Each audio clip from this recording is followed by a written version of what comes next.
Le grand dialogue. Le grand dialogue de l'émission de débat du studio Tamani sur votre radio. Le grand dialogue.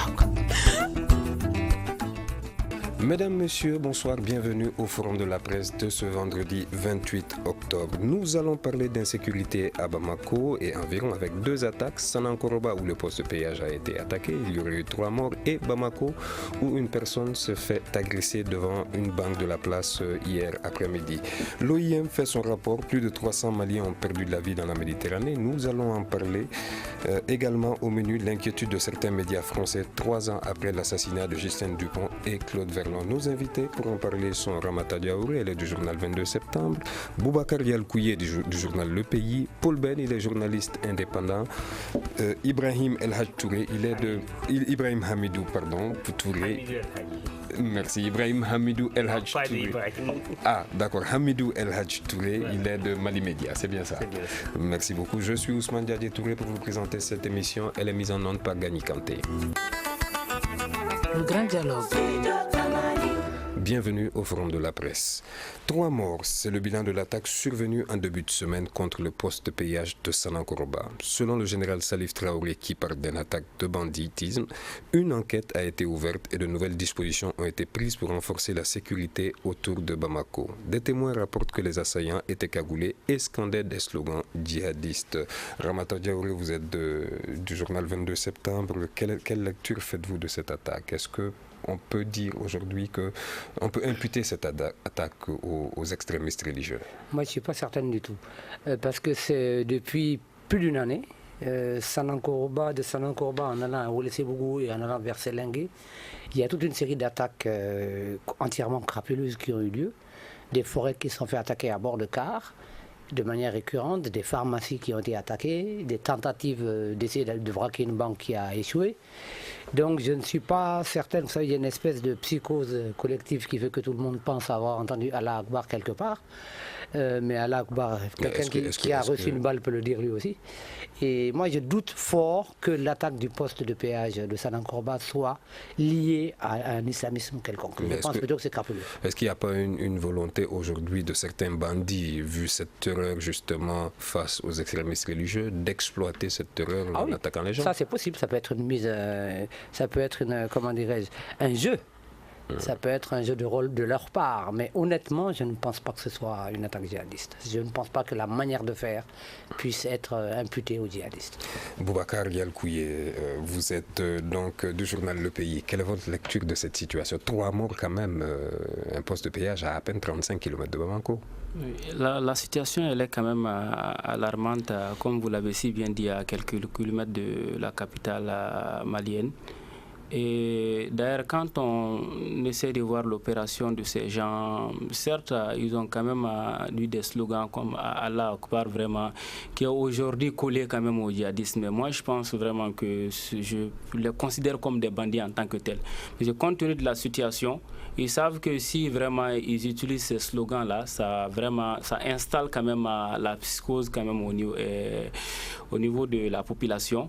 Et maintenant, ils profitent également. Parce qu'une fois qu'on dit Allah Akbar seulement, c'est fini. Les gens vraiment se laissent emporter par la peur et puis tout le monde se cherche finalement.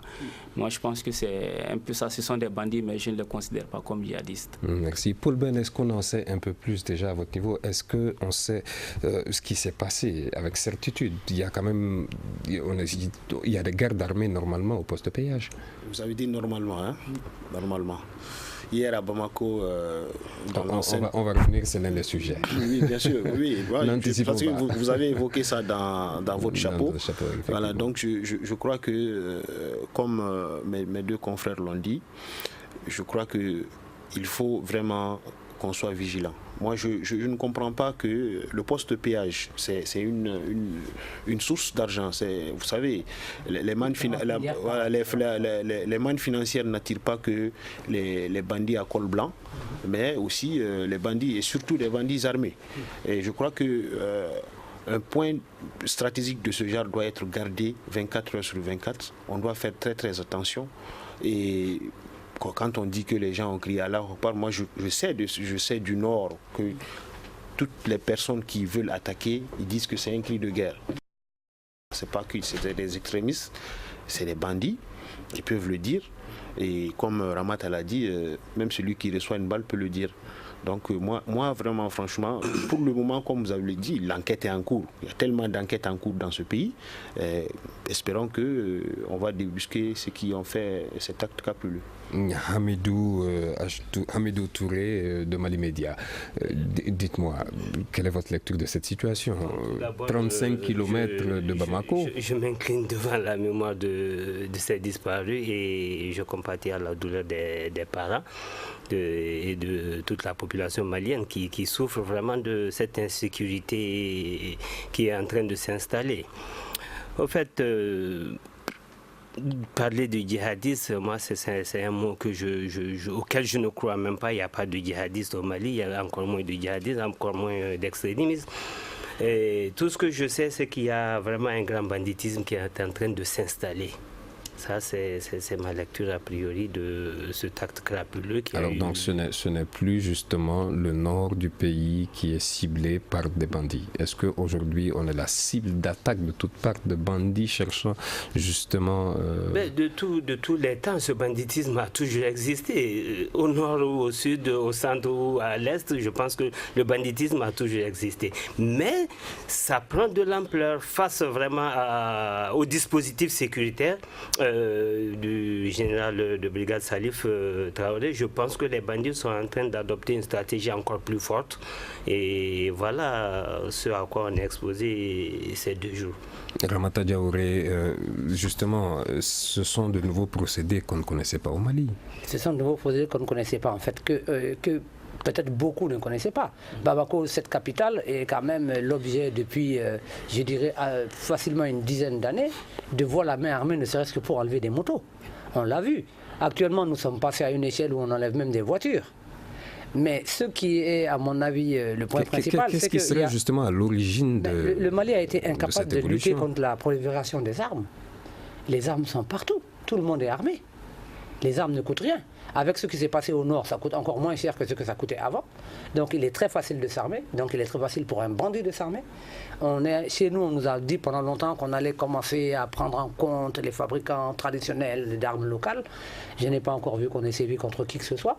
Je vois des armureries que je connais, une de l'autre côté du fleuve, une à Badlabou d'ailleurs, et une en ville, qui n'ont jamais été fermées. Il me semble que de ce que l'on m'a dit, c'est de 7500 à 10 000 francs CFA, on peut avoir un pistolet traditionnel qui marche avec des cartouches de fusil de chasse. On sait qu'au nord, les armes circulent dans tous les sens. Nous avons ici des programmes de lutte contre la prolifération des armes légères, mais je vous dis que jusqu'à présent, c'est une faillite. De plus en plus d'armes circulent dans ce pays, et tant qu'on ne met pas un frein à ça, il est clair que le banditisme à main armée ne peut que proliférer. Boubacar Lial Kouye du pays, est-ce que vous pensez justement que ces armureries à Bamako, qui détiennent, je pense, des licences pour justement la fabrication ou l'importation d'armes, non, qu'ils détiennent, je pense, après enquête, qu'ils détiennent, est-ce que vous pensez qu'ils sont aussi responsables de cette insécurité, ou il y a d'autres facteurs qui engrangeraient cette insécurité-là dans Bamako et environnement? Oui, moi je pense qu'ils ont quand même une part de responsabilité là-dedans, mais du moment où l'État les autorise, donc il faut aller, la responsabilité, il faut la situer un peu plus haut, puisque l'État, au fait, quand tu donnes quand même des autorisations de ce genre, il faut également aussi tenir compte de certains facteurs, faire en sorte que vraiment que les retombées ne soient pas vraiment négatives et inquiétantes jusqu'à un certain niveau. Mais par rapport à cette situation, moi je pense que aujourd'hui, ceux qui s'aventurent dans ce genre de situation, dans ces actes d'attaque par-ci par-là, et tiennent aussi également compte un peu de la vision quand même des Maliens par rapport à la situation qui devient de plus en plus compliquée chez nous ici. Et en ce sens que vraiment aujourd'hui, la gouvernance, vraiment le jugement que le peuple malien fait de la gouvernance, c'est de l'amertume. Et tellement que les gens sont dessus. Sur quoi vous basez-vous? Est-ce qu'il y a des statistiques ou je ne sais pas? Oui, au fait, c'est des sondages. C'est des sondages que nous avons quand même eu à faire par-ci, par-là. Et ça fait que vraiment, les gens ne parlent même plus en bien. tout le monde est pessimiste par rapport à la situation. Et également, nous avons vu également, certains vont jusqu'à dire que vraiment les récentes opérations de Madame le gouverneur du district de Bamako ont fait qu'il y a certains qui ont vraiment perdu leur boulot, qui se sont finalement aventurés dans cette situation-là. D'autres le faisaient avant, puisqu'on a vu qu'il y a même eu des témoignages au moment de l'opération, de la première opération. Il y a certains qui ont eu à témoigner que vraiment, eux, ils étaient des bandits. Ils volaient. Et maintenant, ils ont vraiment eu de quoi vraiment subvenir aux besoins et que si Madame le gouverneur vient quand même à mettre fin quand même à leur activité, ils sont contraints de retourner quand même à l'ancienne pratique. Et ils l'ont dit clairement. Paul Ben, ça n'a pas vraiment de sens. Il y a plusieurs autres activités. Alors, est-ce qu'on est obligé d'aller dans l'illégalité? Est-ce que, on va dire, on va pas transformer le débat justement à... on va pas revenir sur ce qu'Amin Khan a fait. Est-ce que vous pensez concrètement que ce qu'Amin Khan a fait peut être un facteur grandissant de l'insécurité? Non, pas du tout, pas du tout. L'opération vise à assainir la ville de Bamako. Maintenant, les dégâts collatéraux, si je peux les appeler ainsi, parce que les mairies qui installent ces gens savent très bien. Entre parenthèses, les mairies qui ont dit que 70 à 80% des gens installés ne sont pas déclarés. Ça c'est fou. Ça c'est fou. Mais quand même, moi je vais vous donner un exemple. Nous sommes aujourd'hui le vendredi. Il y a une semaine, je suis parti acheter des sandales. Je suis un vendeur. Il n'est pas ambulant, il est installé, mais de façon anarchique. Une dame de la mairie est venue et elle lui a demandé de payer la perception journalière. Voilà. Et moi j'ai demandé à la dame de la mairie, je dis mais quand on va déguerpir ce monsieur, est-ce que vous serez là pour lui venir en aide, en témoignant que vous percevez quand même de l'argent avec cette personne? Non, la dame de la mairie m'a dit... Pour en revenir à la question, pour ne pas s'étaler sur justement l'opération Amin Khan... C'est pour vous dire que cette opération ne devait pas pousser les gens à passer au banditisme. Et ce que je voudrais dire pour finir, c'est qu'il faut que l'État prenne ses responsabilités, qu'il dote à problème particulier, mesures particulières. Il faut qu'il dote les forces armées et de sécurité des moyens pour lutter contre ce banditisme. Parce que moi, j'ai assisté à une scène où des policiers qui voient quelqu'un qui essaye de braquer une personne ne peuvent pas dégainer leur arme, qui n'a pas de cartouche. Ça, c'est pas qu'on m'a raconté, qui n'a pas de cartouche pour essayer de venir en aide à la personne qui a un pistolet artisanal et qui peut blesser à tout moment toute personne. Ça, c'est des choses qui sont impensables. Mais il n'a pas de cartouche. Justement, est-ce que Hamidou Touré de Mali Média, est-ce qu'il y a aussi un manque de moyens des forces de sécurité, par exemple? Bon, moi, avant d'arriver à ce manque de moyens, je pense que je vais rebondir sur la Commission nationale de lutte contre la prolifération des armes légères. Dont pas la CONACIPAL, mais la Commission nationale de lutte contre, dont je suis un consultant, et la dernière fois je vous l'ai dit, je suis en train de faire une étude sur la prolifération des armes légères au niveau de Gao et Tombouctou. Et je sais aussi que la Comnat est en train, ou bien a déjà recensé tous les fabricants locaux d'armes traditionnelles. Et on est en train d'essayer de les réformer. Contrairement à mon cousin Yalouké, je pense déjà qu'on est en train de faire en sorte que ces artisans puissent faire, comment dirais-je, réinsérer dans d'autres domaines pour qu'ils arrêtent la fabrication de ces armes artisanales. Et lors de notre dernière session de formation, il y a un commandant de l'armée qui a témoigné que ces gens peuvent faire une arme identique à celle faite en Italie. Bon, je pense que l'État... Est-ce que le gros des armes, justement, qui vient, que les bandits utilisent ou que, justement, ces extrémistes religieux utilisent, ne vient pas de ces fabricants d'armes? Voilà, c'est ce que j'allais dire. Ces armes ne viennent pas ou bien ne proviennent pas d'une fabrication artisanale, ou bien ces armes, c'est-à-dire qu'il y a un système qui s'est installé et je pense qu'il y a une part de responsabilité de toute la chaîne. Et à cet effet, je pense aussi à mesures appropriées, solutions appropriées. Et je pense qu'il faut prendre d'autres dispositions aujourd'hui. D'autres dispositions s'imposent dans la lutte contre l'insécurité grandissante. Voilà ce que moi je pense. Merci. Quelques secondes de pause, nous reviendrons pour la suite de cette émission. Vous écoutez Studio Tamani, votre avis nous intéresse. Écrivez vos commentaires et suggestions sur la page Facebook et dialoguez avec nous. Studio Tamani, c'est aussi les réseaux sociaux. Merci de rester connecté au Studio Tamani. Vous suivez le forum de la presse. On parle actuellement d'insécurité à Bamako et environnant Bamako, où hier seulement des hommes armés ont tiré sur un civil devant une banque de la place. Ils auraient emporté une importante somme d'argent. Une vidéo d'ailleurs de l'attaque circule, Ramata Diaouré, du 22 septembre. Alors, ils avaient l'air très sereins lors de l'attaque. Hein. Ils avaient l'air très sereins lors de l'attaque parce que, excusez-moi, si j'étais un bandit à Bamako aujourd'hui, j'aurais pas très peur de nos forces de sécurité. Il faut dire les choses comme elles sont. Jusqu'à nouvel ordre, et à chaque fois qu'on a entendu parler d'attaques du genre, y compris dans nos quartiers, quand on agresse quelqu'un à 4h du matin, un boucher à 4h du matin pour le dépouiller de sa Jakarta, ou quelqu'un de sa recette, on ne les voit pas. Et malheureusement, on entend souvent dire que ceux qui sont même présents au moment de l'attaque sont les premiers à prendre leurs armes à leur cou.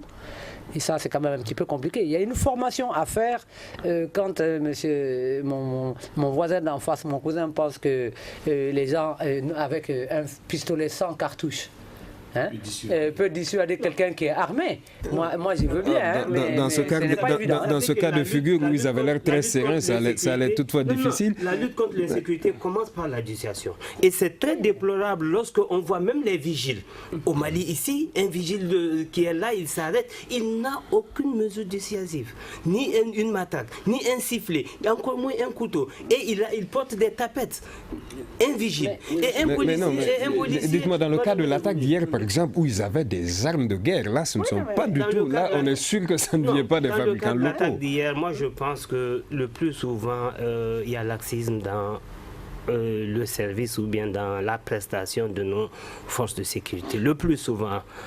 Mais je loue quand même les gros efforts déployés par le ministère de la Sécurité et au niveau de la défense. Moi, je voudrais rebondir un peu sur l'intervention de mon voisin. Moi qui suis dans les zones où les armes sont devenues comme le téléphone portable que vous avez, on les utilise. Le deuxième oreiller, comme on le dit là-bas, c'est l'arme. Je vais vous dire quelque chose.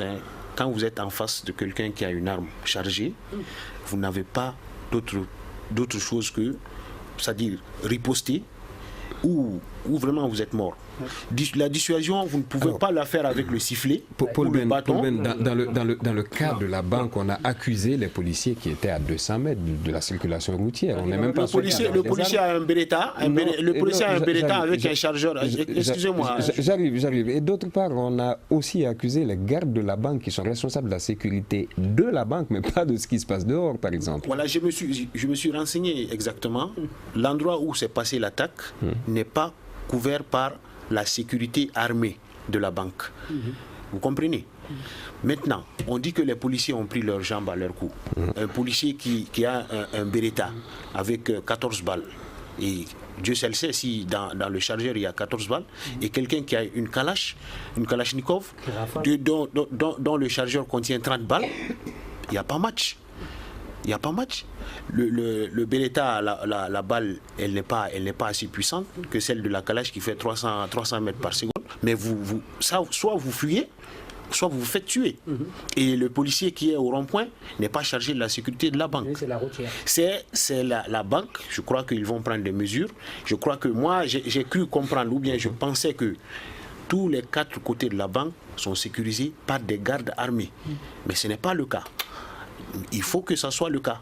Parce qu'une banque, ce n'est pas votre coffre-fort à la maison. C'est des milliards qui sont brassés là-bas.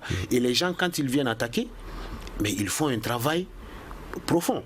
Mais il faut un travail dans ce cas de figure, justement, ils ont des complices. Dehors, le braquage a été quasiment... Oui, ils ont des complices. Ils ont déjà des complices qui sont là, peut-être un jour, 2 jours à l'avance. Est-ce que ça pose justement le problème de... Est-ce qu'on est sécurisé aujourd'hui quand on va... Boubacar Yalkoué n'a pas dit un mot encore. Boubacar Yalkoué, quelles sont les théories qu'il y a aujourd'hui? Parce qu'il semblerait que la banque aurait fait une annonce pour dire que le monsieur n'est pas venu faire un retrait, il n'est non plus pas venu faire un dépôt. Alors, ce serait quoi les théories à ce moment-là? Au fait, c'est quand même installer davantage quand même la confusion par rapport à la situation. Et moi, je pense que... Le monsieur qui, on le rappelle, a été blessé et séjourne à Gabriel Touré. On a vu les photos et les vidéos sur le net. Effectivement. Au fait, la première version quand même qui a été divulguée par rapport à cette situation, moi je pense que la responsabilité, elle est au moins à 3 niveaux. La première, je me dis que c'est une négligence de la part quand même comment on appelle ça, de la banque concernée en tant que telle. Puisque moi je ne peux pas comprendre un siège comme ça, là où on a investi des milliards,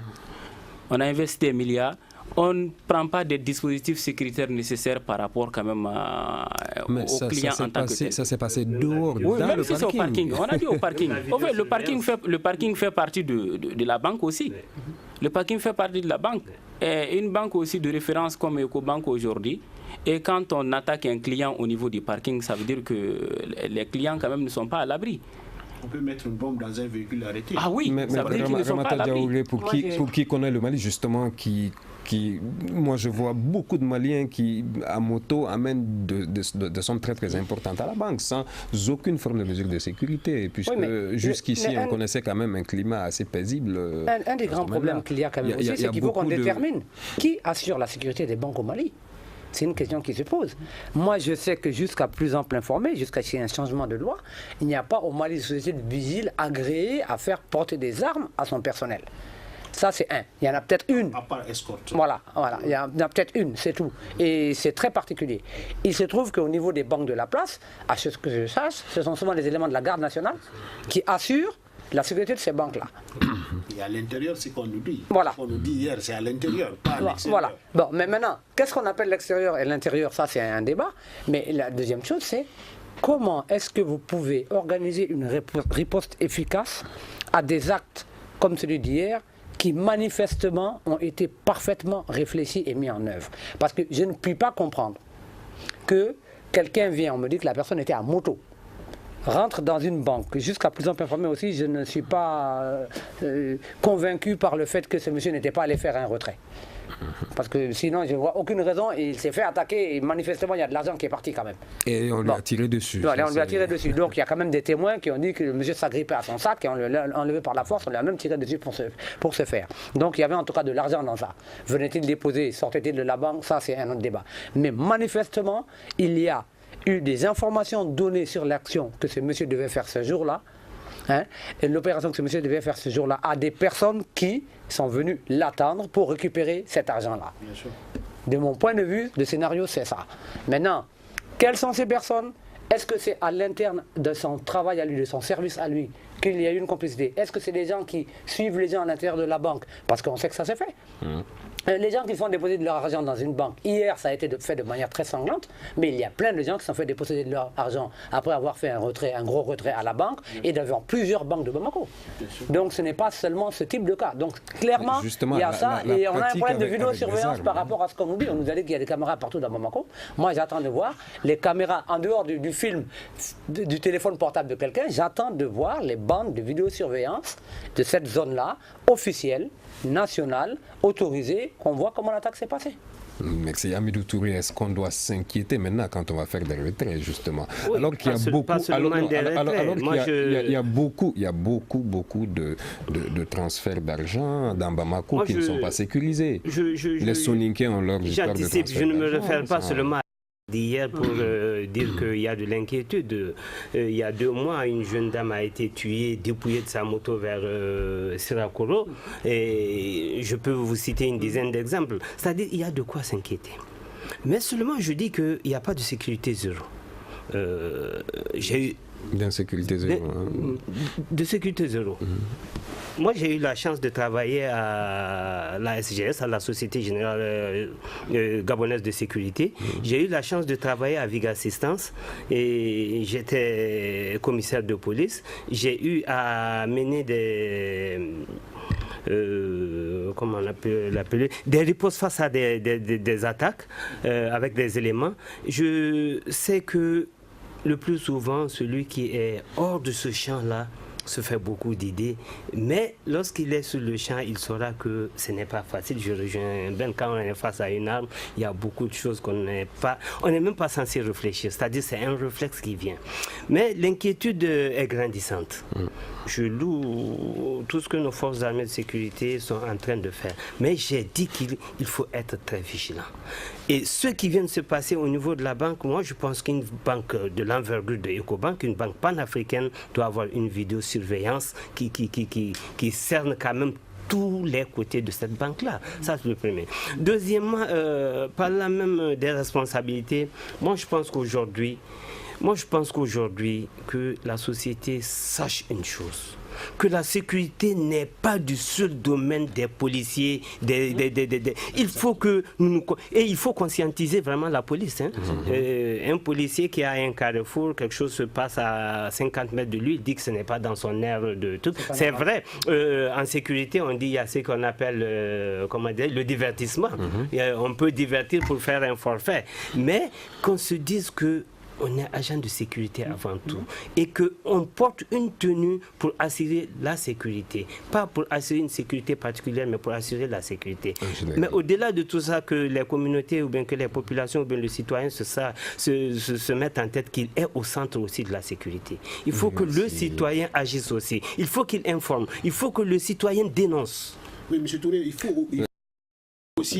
faudrait-il aussi que l'autorité habilité pour cela fasse savoir aux citoyens que vous aussi, vous devez être impliqués dans la sécurité. Parce que quand un policier me dit, par exemple, que vous n'allez pas m'expliquer mon boulot, ça, il m'écarte. Je vous suggère, monsieur, ce que vous dites est très intéressant, monsieur. Madame, ce que vous dites est très intéressant, mais moi, je vous suggère d'aller vers le second thème, sinon le temps finira par nous attraper. Selon l'Organisation internationale pour les migrations, du 1er juillet au 30 septembre 2016, plus de 8000 migrants auraient transité par Gao et Benena. 97% de ces migrants étaient des hommes et 6% des mineurs. 40% de ces migrants sont des ressortissants de la Guinée, 22% originaires du Mali, 15% de Sénégalais, 12% de Gambiens, 3% d'Ivoiriens. L'Afrique subsaharienne est la région ayant enregistré un taux très élevé de fatalité dans la Méditerranée. En 2015, la région a enregistré 1218 décès, dont 376 au Mali. Ramata Diaouré. Ces chiffres font froid dans le dos quand même. Ils font froid dans le dos et ils font encore plus froid dans le dos quand on sait que quelque part, ça aussi c'est lié à toutes ces facilités de fraude documentaire, à tout. C'est tellement facile d'avoir ici des documents, une carte d'identité, parce qu'il suffit de se faire, de bakchicher quelqu'un dans une mairie pour avoir un acte de naissance. Je me demande, maintenant on a parlé de la carte NINA, j'espère que ça devient plus efficace, mais je ne suis pas certain. Le Mali est en même temps une zone de départ, mais aussi une zone de transit. Mais nous sommes une zone de transit, et les chiffres montrent d'ailleurs que nous sommes principalement une zone de transit. Et nous sommes principalement une zone de transit depuis longtemps parce que justement, beaucoup de gens peuvent pas quitter leur pays respectif, arriver au Mali, se faire établir des documents maliens avant de quitter ce pays-là et d'aller maintenant chercher leur chance, que ce soit sur les camions dans le désert ou en Méditerranée. Et ce problème est récurrent depuis longtemps. Malheureusement, on n'y met pas un frein. Quand vous donnez les chiffres, les Maliens ne sont pas le plus grand nombre. Ils ne sont pas le plus grand nombre. L'immigration même des Maliens a changé de visage. Le même rapport de l'OIM et puis le travail de OCHA montre que, par exemple, il y a de plus en plus de femmes. Pendant longtemps, les femmes ne migraient que pour rejoindre leur mari. Mais maintenant, les femmes font des migrations économiques au même titre que les hommes. Il y a des mineurs. Et les mineurs, il y en a beaucoup. Mais moi, je me demande, vous savez, quand vous voyez comme moi les images de gens sur des bateaux qui n'en sont pas, avec des enfants dans les mains ou des dames en grossesse, moi je n'arrive pas à comprendre comment est-ce qu'une responsabilité de parent bien comprise peut permettre à quelqu'un d'embarquer avec toute sa famille Je ne sais pas si c'est quelque chose qui va apitoyer les gens, mais c'est quelque chose qui va mettre... C'est-à-dire qu'au lieu de perdre une seule personne, vous perdez toute la famille en même temps, quoi. Il y a un naufrage et puis on n'en parle plus. Et malheureusement, les gens continuent à faire ça. Et malheureusement, des gens continuent à s'enrichir par rapport à ça. Parce que ça, c'est des milliards. On parle de la drogue, on parle des armes, le trafic d'êtres humains. Parce que là, ils sont dans des conditions, ils sont victimes de trafic d'êtres humains. Ces gens-là remplissent les poches d'un certain nombre de personnes mais qui gagnent des milliards. Depuis le petit qui fait des papiers à celui qui vous fait embarquer sur un bateau, qui va vous tuer. C'est une économie souterraine, parallèle, liée au trafic d'êtres humains qui remporte un maximum d'argent. Et on a l'impression que peu est fait pour contrer les passeurs. Autant celui qui arrive peut-être par exemple en Europe ou ailleurs aujourd'hui aura plus de problèmes à être confronté à la police des frontières parce qu'il est là comme illégal et tout ça que quelqu'un qui est passeur aujourd'hui. Et ça, c'est très compliqué. Effectivement. Paul Ben, je vous donne la parole après juste quelques secondes de pause. Une réaction, un avis, un commentaire. Réagissez sur la page Facebook de Studio Tamani et restez connectés avec nous. Studio Tamani sur les réseaux sociaux pour vous faire entendre. Vous suivez le forum de la presse du Studio Tamani. Nous parlons là d'immigration. Paul Ben souhaitait réagir, mais laissez-moi vous poser juste cette question. Est-ce que vous pensez qu'il faut que les départs soient diminués ou même arrêtés tout court? On ne peut pas. Ça, on ne peut pas. Comme Ramata l'a dit, c'est une économie souterraine. J'ai eu la chance, j'ai fait des dizaines de reportages sur ce phénomène. Et l'année dernière, j'ai eu la chance d'être à Agadez. Vous savez, ce qui se passe à Agadez est inimaginable. Nous sommes vendredi aujourd'hui. À partir de vendredi jusqu'à mardi prochain, c'est des milliards qui sont brassés à Agadez par rapport à l'immigration, les gens qui viennent. Est-ce qu'il faut justement lutter contre ces réseaux de passeurs-là? Est-ce que c'est une des solutions? Les réseaux de passeurs, ceux qui sont ces réseaux de passeurs s'enrichissent eux-mêmes. Moi, j'ai fait la route, j'ai fait Bamako-Dirkou. Ça, c'est à la frontière avec la Libye. Par route, pas par avion, par route. Bamako, Bobo, Ouaga, Niamey, Agadez, Arlit, Dirkou. Par route. Pour suivre un peu Et partout où vous passez, c'est les policiers, c'est les gendarmes qui s'enrichissent, c'est de l'argent. Donc il y a une véritable économie. Économie, bien sûr. Donc ça sera très difficile pour stopper, pour lutter. D'accord. Alors, Boubacar Yelkouye, justement, du journal Le Pays, on a vu que l'Union européenne parle d'aide au développement dans nos pays, mais conditionnée, justement, à Bruxelles, ils l'ont dit il y a quelques jours, conditionnée au flux de migrants, justement, qui quitteraient le pays là. Donc, c'est-à-dire que s'il y a beaucoup de migrants qui quittent le Mali recevra moins d'aide. Est-ce que ça vous paraît sensé?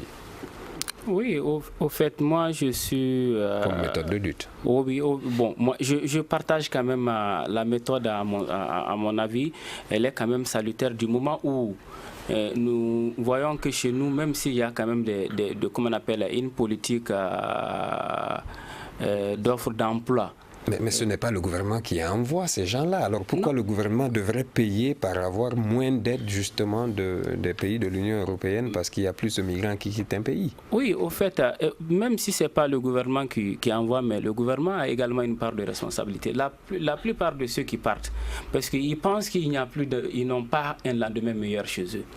Parce qu'ils ne voient pas de moyens comment vraiment se faire une économie pour pouvoir quand même subvenir à certains besoins.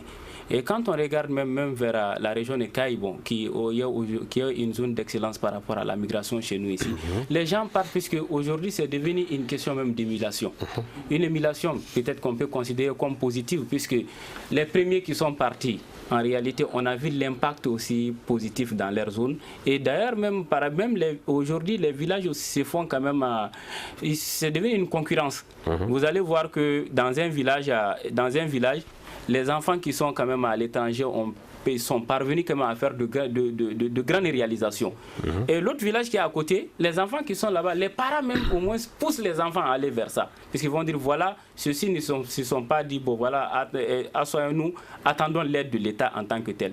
Mais ils sont partis, ils ont subi tellement de contraintes, tellement de difficultés, mais malgré tout ça, ils ont quand même pu faire des réalisations dans la zone. Et aujourd'hui, moi, je pense que l'État quand même doit essayer de réfléchir un peu à ça, essayer de voir comment mettre en place une politique idoine pour pouvoir vraiment retenir les gens au niveau quand même des pays respectifs. Merci Hamidou Touré. Dites-moi, on a parlé parfois de l'aide que ces migrants apportent justement dans certains de nos pays, qui est encore plus substantielle que l'aide de développement que l'Europe donnerait. Alors est-ce que à ce moment-là, nos gouvernements peuvent se passer de cet apport des migrants-là? Non, si cet apport est supérieur à l'aide qu'on nous donne. Ça dépend de l'angle sous lequel on le voit, parce que l'aide que ces derniers apportent, je pense que c'est à leurs familles respectives, pas à l'État ni au produit intérieur brut. Et ça, c'est le premier aspect. Le second aspect est que... c'est de l'aide pour le mieux vivre des gens, déjà, des citoyens. Oui, de mieux vivre des gens, mais... Qui est un devoir régalien de l'État. Mais il y a une chose qui est là. Dès lors où les États signent certaines conventions, comme la libre circulation des personnes et des biens, pour répondre sur le départ de ces gens, ou bien les pays de transit ou les pays de départ, je dirais que c'est parce qu'il y a ces mesures de libre circulation des pays, dans les pays de la zone UMOA ou bien de la zone CEDEAO, que souvent il y a ce flux migratoire de transit à travers nos pays respectifs ou bien d'un pays à travers le Mali. À ce plan.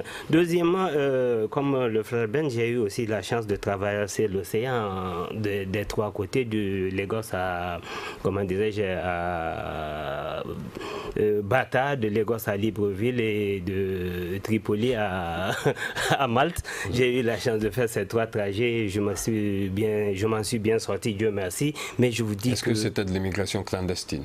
Ben oui, c'était de l'immigration clandestine. Je le reconnais. J'ai failli même être un passeur parce que j'étais parmi des personnes qui quand même étaient des borgnes alors que j'avais les deux yeux ouverts.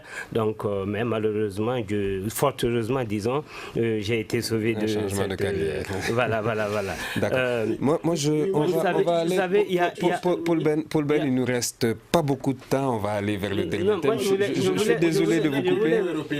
Voilà, moi aussi, je voulais bondir sur ce point-là. Parce que si ces pays vraiment se bornent à dire qu'ils vont conditionner leur aide au nombre de départs, je pense qu'il y a beaucoup de personnes qui transitent par le Mali, qui se font des fausses pièces maliennes et qui avec ces pièces-là te disent des Maliens, parce qu'il y a quand même un dialecte commun aux pays voisins et le Mali. Donc vous voyez ce que ça peut faire pour un tort. C'est un tort, c'est injuste. Et puis je voulais aussi dire, pour terminer, je voulais aussi dire que on a eu une première expérience qui a été vraiment un fiasco total, le CIGEM. Je ne sais pas si vous savez. Le CIGEM, ça a été un fiasco total. Ils ont financé le CIGEM à des centaines de millions de francs CFA. Et l'argent est réparti. Le projet n'a pas l'argent est réparti plutôt chez les fameux consultants qui sont venus travailler au CIGEM. Donc vraiment, je crois que c'est vraiment... Merci monsieur. 3 ans déjà qu'ils ont été assassinés, Ghislaine Dupont et Claude Verlon. C'était le 2 novembre à Kidal. Certains médias français s'inquiètent de la lenteur de l'enquête 3 ans après. Ghislaine Dupont et Claude Verlon sont morts depuis le 2 novembre à Kidal. La société des journalistes de RFI estime que tout n'est pas mis en œuvre pour faire éclater la vérité sur cette affaire. Ramata Diaouré. Ils ont raison. Quand on voit comment les choses se sont passées, quand on voit comment ça traîne, quand on voit qui est en charge de l'enquête, quand on voit que le juge français qui a été commis pour ça n'a pas pu venir au Mali encore rencontrer son homologue malien, quand on voit que, si vous lisez la littérature politique française, il y a 2 grands journalistes du Monde qui ont fait il n'y a pas longtemps un livre d'entretien avec François Hollande, dans lequel une phrase sibylline de François Hollande laisse penser qu'au moment où Ghislaine Dupont et Claude Verlon étaient à Kidal, se déroulaient en même temps des négociations avec les gens qui avaient kidnappé Lazarevic. Je vous signale aussi au passage d'ailleurs que pour quiconque suit un petit peu, a suivi cette affaire, Lazarevic lui-même était quelqu'un dont on ne sait pas exactement quel était son rôle. Est-ce qu'il était réellement un prospecteur minier? Est-ce qu'il ne l'était pas? C'est des choses qui sont en question. Je sais que vous vous rappelez aussi que c'est une zone où nous sommes les spécialistes des négociations pour la libération d'otages. Tombouctou, Kidal, c'est vraiment la zone où on enlève ailleurs et on vient libérer chez nous. On enlève au Niger, on vient libérer chez nous. Parce qu'en fait, les missiles qui font les go-between entre tout le monde qui négocie, parce qu'ils ont leur part bien sûr du gâteau, sont par là. Alors, est-ce qu'ils sont tombés sur quelque chose comme information qui était brûlant? Est-ce qu'ils ont vu quelque chose qu'ils n'auraient pas dû voir? Est-ce qu'ils ont rencontré un acteur qui les voulait sa part circonstances de l'assassinat restent encore elles restent encore non élucidées. Malheureusement, pourtant, chez nous, on devrait pouvoir le faire. Quand des gens nous disent qu'ils vont assurer la sécurité de leur propre ville à Kidal et qu'ils ne sont pas capables de faire cette enquête-là alors qu'ils ont été tués devant la porte de quand même quelqu'un qui est un grand notable de la ville, je trouve que ça fait énormément de zones d'ombre et je pense que quelque part, il y a des gens qui ne veulent pas que cette affaire soit tirée au clair. Boubacar Lialkouye, Paul Ben, juste 2 secondes avant de vous donner la parole. Boubacar Lialkouye, il y a le juge justement, il y a eu une déclassification de certaines des informations il y a environ 1 an, mais ça n'a toujours pas avancé. Oui, effectivement. Moi, je pense que quelque part, il y a quand même une volonté manifeste de faire en sorte que la vérité ne soit pas quand même, la vérité ne s'éclate pas par rapport à cette tragédie-là. Et d'ailleurs, par rapport à ça, on peut également quand même pointer du doigt aussi la France, puisque nous estimons que vraiment si l'État vraiment s'investit à fond dans cette histoire, au moins on devait quand même avoir un éclaircissement par rapport à ça. Et également ceux qui à l'époque avaient quand même la gestion de la ville, ceux-ci étaient avec eux à un moment donné. Ils les ont rencontrés et juste peu après, il y a eu quand même cette histoire-là. Et aussi également à leur niveau, si vraiment il y avait cette volonté manifeste de faire éclater la vérité, maintenant ça allait trouver quand même qu'on a au moins une piste par rapport à ça. Voilà. D'accord. Paul Ben, de quels moyens de pression dispose-t-on aujourd'hui justement sur la justice française et malienne pour faire avancer les choses, ou même sur les groupes armés aussi pour faire avancer les choses? Quand vous avez affaire à la DGSE, vous ne pouvez que vous plier. Moi, je suis parti 4 mois après l'assassinat de Claude et de Ghislaine. Je suis parti à Kidal. Le jour de leur assassinat, j'étais à Gao en partance pour Kidal. Mais j'ai renoncé à y partir parce que la situation ne s'y prêtait pas. Et 4 mois après, je suis parti à Kidal. Et les témoignages que j'ai eus avec les gens qui vivaient avec eux, parce que tout le monde vivait à la mairie en ce moment. Moi-même, je suis parti, j'ai résidé à la mairie pendant tout ce temps. Les informations font froid, c'est glaçant. Qu'est-ce qu'on dit justement? On dit, les témoignages concordent et c'était un coup monté de la DGSE. Ça, je vous l'ai dit. Donc vous accusez directement les services secrets français. Les services secrets français parce que quels seraient les motifs? 48 heures avant, j'ai rencontré Claude qui était en partance pour Kidal et qui n'avait pas eu l'aval de Serval en ce moment pour aller à Kidal. Serval n'a pas voulu les aider. Mais arrivé à Kidal, c'est ce même Serval, à travers la DGSE, qui leur ont proposé leur aide. Chauffeurs, traducteurs, sécurité. D'accord, mais qu'est-ce qui se serait passé? Ils m'ont expliqué le sujet. Ils m'ont expliqué très rapidement, ils m'ont expliqué le sujet pour lequel ils devaient partir à Kidal. Le sujet était très très sensible. C'était quoi? Quelles sont les relations que la France maintient avec le MNLA en son temps et qui fait à ce que Kidal reste un point noir dans tout ce processus de reconquête, de réconciliation et tout. C'était l'objet de leur sujet. Et les gens qu'ils devaient rencontrer, ils me l'ont dit. Et moi, je leur ai dit, faites très attention. Parce que c'est très sensible. Et l'histoire m'a donné raison. Merci Paul Ben. Une vingtaine de groupes de médias appellent les autorités françaises et maliennes à se mobiliser pour permettre à la justice de passer. Est-ce que vous pensez, Hamidou Touré de Mali Média, que cet appel sera entendu? Bon, sera entendu ou pas, moi je pense que c'est un devoir. Aujourd'hui, nous tous, nous devons être solidaires à la recherche de la vérité, pas seulement sur cette question, même sur la question de notre confrère Brema et beaucoup d'autres sujets quand même en rapport avec les journalistes ou bien les hommes de presse. Je pense que mieux que jamais, c'est le bon moment pour se tenir la main et pour se lever pour enfin nous faire entendre. Merci Ramata. Si on a déclassifié certaines informations, les bandes, ils ont fait des interviews, les bandes sonores que RFI doit avoir jusqu'à présent. Pourquoi est-ce que non, ces bandes justement sont avec le gouvernement français. Pourquoi est-ce qu'on ne fait pas entendre ces bandes? Pourquoi?